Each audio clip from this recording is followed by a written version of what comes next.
Why do we value our suffering so much? Why does pain feel almost familiar, like a shadow that follows us, shaping our identity? It's a strange paradox. We say we want to be happy, yet somehow suffering feels essential, like it's part of who we are. Today, let's unpack this complicated relationship with suffering, how it holds us back and why we cling to it, and how acceptance can become the key to liberation. Suffering is often described as a necessary evil, something we just have to go through in life, but what if I told you that suffering is not some inevitable fate handed down to us? Instead, suffering can be a choice, or at least something we cultivate and allow without realizing it. When we suffer, it's usually because parts of us remain unhealed. The ones we haven't addressed, the emotions we have repressed, the stories we tell ourselves about who we are and what we deserve. We are not passive victims of pain. Often we are the keepers of it.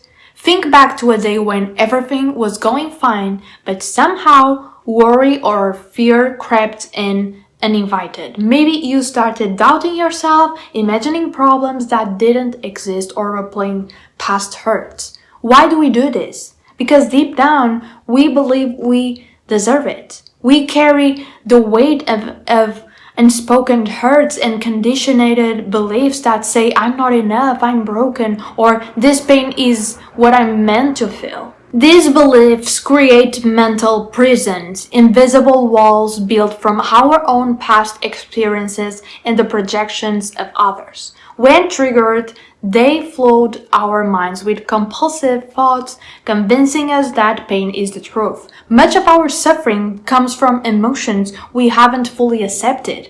We shove away sadness, anger, or fear, thinking that if we ignore them, they will disappear.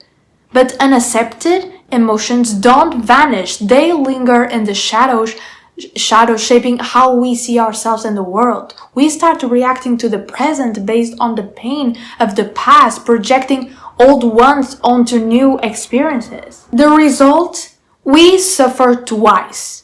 Once from the original hurt, and again from the pain we create by resisting healing. Here's the twist. The opposite of pain is not joy, it's acceptance. When we fight pain, we only feed it. Resistance strengthens what we are trying to escape. Acceptance doesn't mean liking or agreeing with pain. It means allowing it to be without judgment or struggle.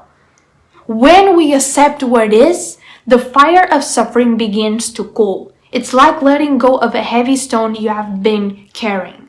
Not because the stone disappears, but because you stop holding it so tightly. Recognizing that suffering is partly a product of our own mindset is incredibly freeing. It means we have the power to change it. We can dismantle the mental structures that imprison us. Those stories of I am pain or I deserve this. We can choose to respond differently, to create new habits of thought, to rewrite the narrative we tell ourselves. It's natural to feel trapped in cycles of pain, but what makes us truly human is not the suffering itself, but the courage to rise above it, to build ourselves a new, stronger, and more whole.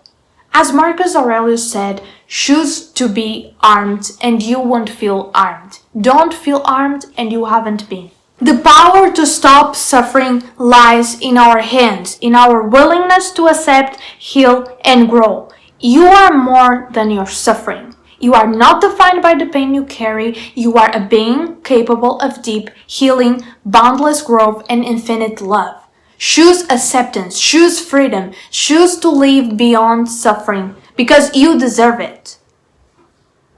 And this was the message of today. I hope you enjoyed this video. Don't forget to subscribe, like, and comment. And that's it. I see you in the next video. Bye.